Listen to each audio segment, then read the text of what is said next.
So, does God care about how we accomplish things? Does it matter how we rise in our careers, how we gain recognition, even how we do ministry in His name? I think so, and I believe God does as well. And so today, I'm going to be sharing why the end does not justify the means. Hey there, I'm Joyce Omondi Waihiga. Welcome to CITAM Church Online.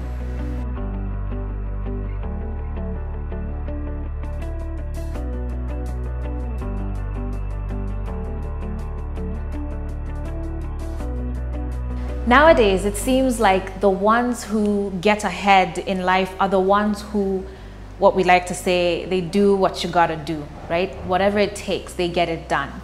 And then the good guys, the ones who are actually trying to do things honorably and respectfully, ethically, they're the ones who maybe they just don't get to have the same level of success or fame or whatever it is, or at least certainly not as quickly. But let's bring that even closer to home, to you and I. Is it okay to lie on your CV that you've either had a certain job or a certain degree because that's what you know is going to get you this job that you really need to pay your bills? Or is it okay to have an inappropriate relationship with your boss? Maybe you've not gone all the way, but even just, harmless flirting, is that okay? Because that to you is the ticket for you to get your promotion, which will then help you cater for your family that is depending on you for their daily needs. I know that this may be a really tough topic and a really difficult thing for a lot of people to appreciate, but the methods that we use to accomplish our goals are just as important as the attainment of those goals. Even if what we're trying to do is a good thing, like taking care of our families or trying to raise up our communities. And here's an example from the Bible. In 1 Samuel chapter 10, the prophet Samuel had just anointed Saul as king. And in verse 8 of chapter 10, he tells Saul, "Go down ahead of me to Gilgal.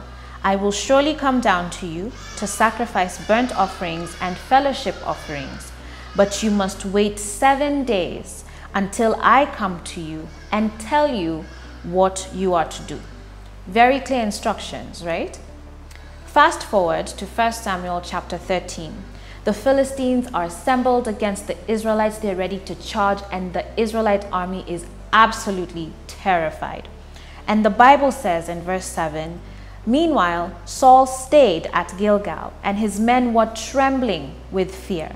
Saul waited there 7 days for Samuel, as Samuel had instructed him earlier, but Samuel did not come. Saul realized that his troops were rapidly slipping away, so he demanded, 'Bring me the burnt offering and the peace offerings.' And Saul sacrificed the burnt offering himself." Now let's recap. Remember, Saul was supposed to wait at Gilgal for Samuel to come and do the sacrifice. But because of the pressure, because of the army and everything, he decided to do it himself. The Philistines were approaching. His army is panicking.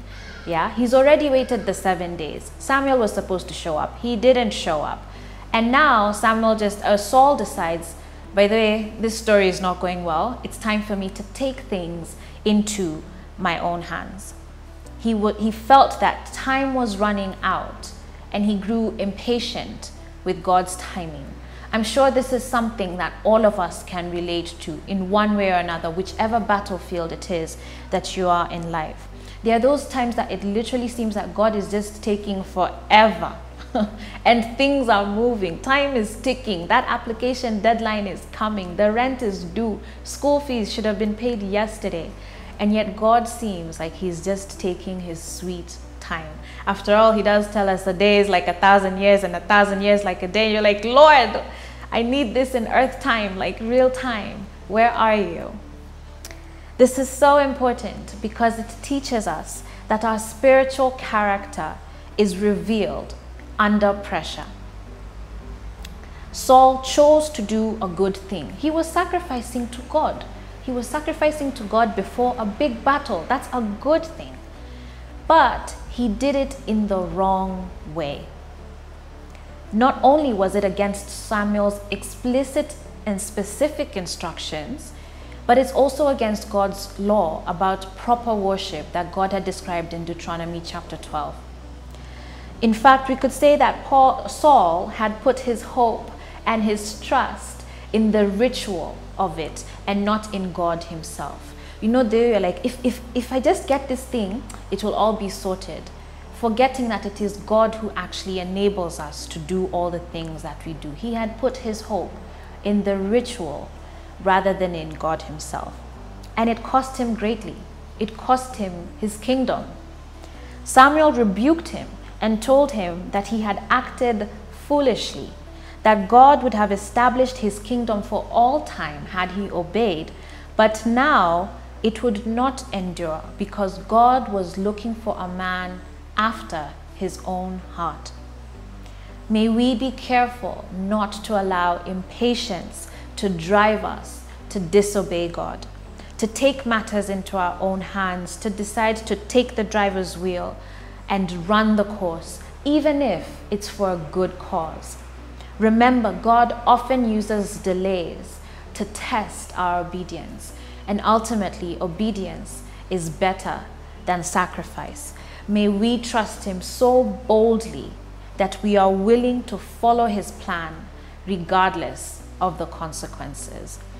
And perhaps you're listening to this and you're just like, man, Joyce, you don't even get it. You don't even understand. Like, things are thick. You are right at that tipping point. How I just pray that you would hang in there, that you would hold on to Jesus, and that you would not fall into the enemy's schemes and listen to his plan and ultimately end up excusing disobedience by justifying the means. God bless you so much, and thank you for watching. I'd love to hear from you, to hear your feedback. You can tweet me, Instagram, Facebook at Joyce Omondi, and also CITAM Church Online. We'd love to be in touch with you.